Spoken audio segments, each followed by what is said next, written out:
رفقا تعارف نداریم. امروز شهوت دیده شدن همه ما رو بیچاره کرده. ما گرفتار این موضوعیم امروزا. شهوت دیده شدن، دنیا گرفتارش.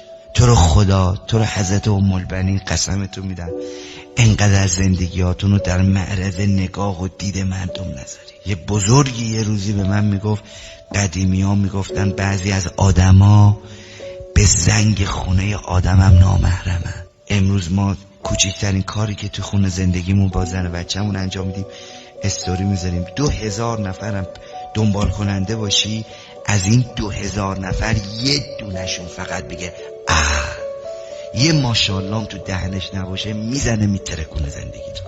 چرا یه کاری میکنید چش مردم رو تو زندگی آن و سر سفرتون باز میکنید؟ امروز مردم ماشاءالله تو دهنهاشون که نیست هیچ، طبعشون هم بلند که نیست هیچ، تنگ نظری خودش انرژی منفی داره. دعو اهل بیت این بوده انقدر جزئی ترین مسائل زندگیتون رو برای نزدیک ترین و صمیمی ترین رفیقتون نگید.